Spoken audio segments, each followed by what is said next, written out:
Welcome to the Liberty and Democracy Podcast. The Liberty and Democracy Podcast is geared toward those who seek alternative views to leftist corporate, mainstream media. The podcasts shared here are created by a citizen of the United States who was born and raised in a socialist country in Eastern Europe during the 1970s and 1980s.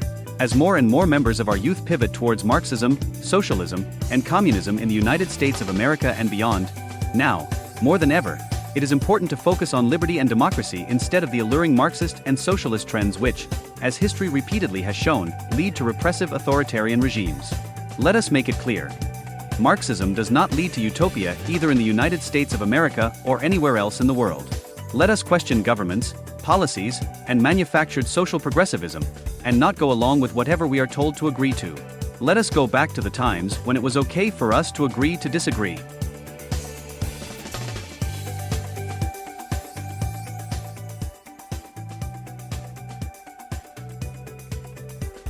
Welcome to the 5th episode of the Liberty and Democracy Podcast. For the next 20 episodes, we will continue to focus on the eBook titled, It's Not Their Money. A Case Against Big Government.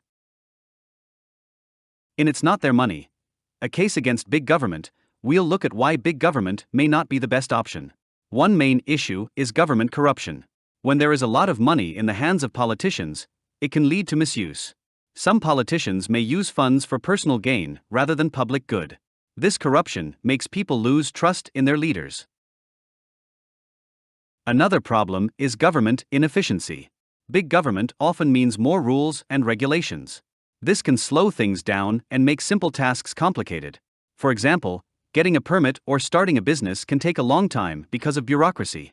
Inefficiency wastes time and money, which could be better spent on important projects.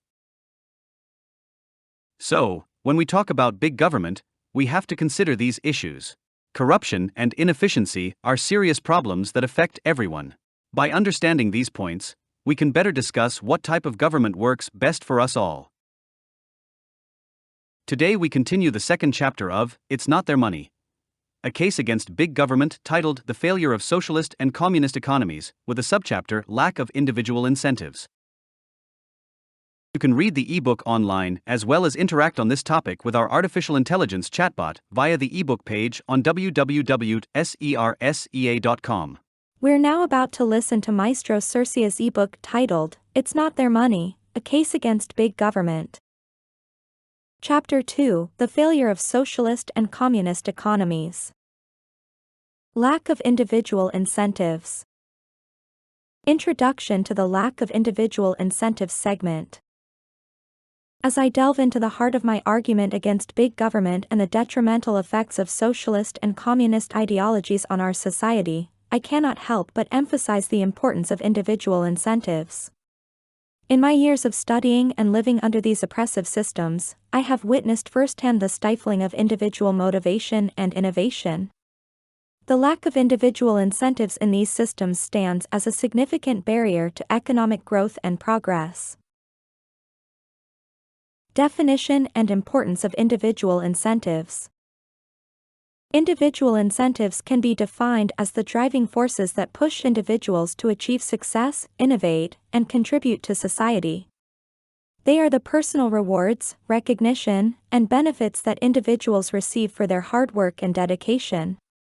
These incentives are crucial for the economic engine of any society, as they fuel motivation, inspire innovation, and generate economic progress. The impact of centralized planning on individual incentives. Centralized planning, a hallmark of socialist and communist systems, has a severe detrimental effect on individual incentives.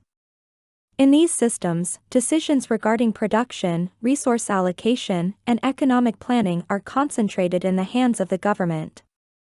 This top-down approach not only disregards the diverse needs and aspirations of individuals but also suppresses their incentives to excel and innovate. Lack of recognition and rewards in socialist and communist systems. One of the most disheartening aspects of living under socialist and communist regimes is the lack of recognition and rewards for individual efforts and achievements. In these systems, the focus is on collective well-being and equality, often at the expense of individual ambition and success. This demotivating environment leads to a decline in individuals' willingness to take risks, innovate, and contribute to the advancement of society. Loss of personal autonomy and initiative under socialism and communism. Under socialism and communism, personal autonomy and initiative are significantly curtailed. These systems exert control over economic activities, leaving individuals with limited freedom to pursue their interests and goals. The lack of individual autonomy stifles creativity, as individuals are no longer able to freely explore their ideas, talents, and entrepreneurial ambitions. Lack of competition and its impact on individual incentives. Another crucial element that is missing in socialist and communist systems is competition. These systems often lack the competitive drive that incentivizes individuals to strive for excellence and fosters innovation. In a society devoid of competition, individuals lack the impetus to push beyond their limits, explore new ideas, and make strides towards progress. Case studies demonstrating the impact of lack of individual incentives. Looking at countries where individual incentives are discouraged and innovation is stifled, we can clearly see the economic consequences of these policies. Countries like Venezuela, once prosperous, have experienced a steep decline in economic growth and productivity due to the lack of individual incentives. The absence of motivation to excel has resulted in dwindling agricultural output, leaving thousands without livelihoods and exacerbating poverty. The role of individual incentives in a capitalist system. In stark contrast to socialist and communist systems, a capitalist system emphasizes and rewards individual incentives. In a free market economy, individuals are motivated to excel, innovate, and compete by the promise of personal success and financial rewards. This system harnesses the power of individual motivation and innovation, leading to economic growth and development. The potential for individual incentives in a limited government model. A limited government model that values individual liberties and economic freedom can effectively support and encourage individual incentives.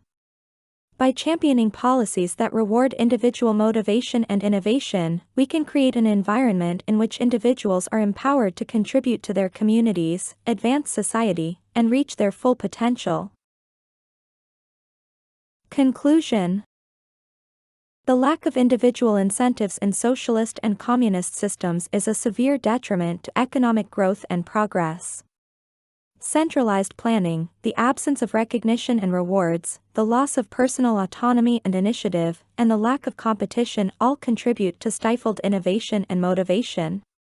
By embracing a limited government model that values and rewards individual incentives, we can foster an environment where individuals are driven to succeed, innovate, and contribute to the prosperity of our nation. In the next segment of my book, I will continue to explore and expose the flaws of big government and champion the principles of capitalism and American democracy. Thank you for listening to today's episode of the Liberty and Democracy podcast. We aim to share 2 new episodes each week on Mondays and Thursdays. The podcasts shared here are part of www.libertarian.center, as well as the Liberty and Democracy Facebook group and YouTube channel, which you're invited to visit, subscribe to, and participate in.